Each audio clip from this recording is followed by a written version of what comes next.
Patrick's Cathedral in New York City, NewsNation's Marcus Espinosa. Marcus, thank you. I want to welcome to the show Relevant Radio Executive Director, Father Rocky Hoffman. Father Hoffman, good afternoon. Good afternoon, Nick. Happy Easter to you and everybody out there in your audience. Same to you, sir. Father Hoffman, this is the first time an American Pope is leading Easter Mass from the Vatican. What is unique about this moment and his message?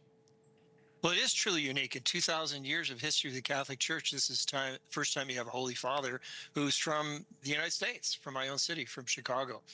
And what brings him sort of a unique perspective here is he's the only Pope, I think, in history who is truly international. He spent 30 years of his life outside of the United States, in Rome and then in Peru and other places. He's a multilingual person. And boy, what a schedule this week. And he's up for it. You know, 2 different events last Sunday, and then on Thursday and Friday and Saturday and today. It's great. But, you know, it's clear his message is to bring us to Christ, announcing that Jesus Christ is the Prince of Peace. And this is a theme which is very close to his heart right now. And there you see on the screen the tens of thousands, if not 100,000 or so, gathered in St. Peter's Square in Rome. And the number of signs, we saw signs from across the globe. Right. And, you know, he gives a traditional blessing after Easter Mass on Easter Sunday. It's called Urbi et Orbi, from the city to the world. And this year he did it in 10 languages, English and Spanish and French and a number of other languages. John Paul would do it like in 30 languages. Pope Francis would do it in 2 languages. So he's really reaching out to the world to bring that message of peace and Christ to everyone. Father Hoffman, let's talk about that reaching out. Why is that so important, particularly right now?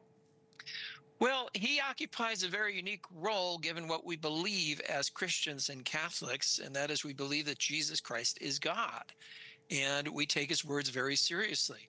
And so his main job is to bring people closer to Christ and bring Christ close to others. That's why he wears this unique outfit, this white outfit. And he's serving God to the degree that he leads us to Christ. He repeats the words of Christ. And so, you know, in the big events of today, he will tell us, if somebody hits you on one cheek, turn the other cheek. If somebody wants to borrow your cloak, you know, give him the cloak and give him another one. If he wants to walk 1 mile, walk 2 miles. So this is a message of service and humility, and he's called to do that. And turning that cheek is something he kind of referenced earlier. The new Pope recently making news, pushing back against global conflicts, including the United States war with Iran. The Pope saying God, quote, does not listen to the prayers of those who wage war, but rejects them. Will we see the Catholic Church take on more of a political role under this new leadership? I think it's inevitable that the leader of the Catholic Church will have to address the issues that are going on in the world today, whether that be starvation, whether that be marriage and family life, whether it be political conflict, without taking sides in politics, but announcing the eternal truth. So Jesus is the Prince of Peace. Jesus calls us to make peace. And go ahead. No, go ahead. Father Hoffman, you do radio regularly, so I know that your audience is broad. You know that over the years, there have been reports about young people falling out of the church, falling out of the faith. But most recently, we have seen that those numbers are starting to change, that it seems as though young people, particularly young men, seem to be going back to the Catholic faith. And that's why I just put up that picture there, because this was back in January at the Sikh conference that Relevant sponsored in Columbus. There were 25,000 people there. And these youngsters showed up for the rosary 45 minutes early.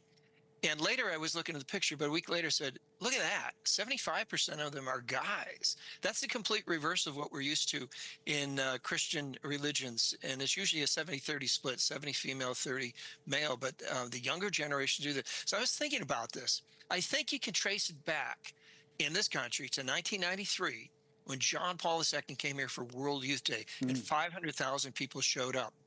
And those 500,000 people became the parents of this young generation. It's not only that this young generation is coming back to the church, many of them are not leaving. And so this is, you know, they're practicing the faith much more than the boomers, the millennials, Generation X. And so I think this thing has been percolating for about 30 years. And you see it in the young priests, you see it in the seminaries, and you see it in all the different things going on in the church. Relevant Radio, EWTN, Hallow, Augustine Institute, Bishop Barron, Jonathan Rumi, all these kind of things. And it's really quite amazing. Thank you for watching. Subscribe below and download our NewsNation app right now on your phone, and you will get fact-based, unbiased news for all Americans.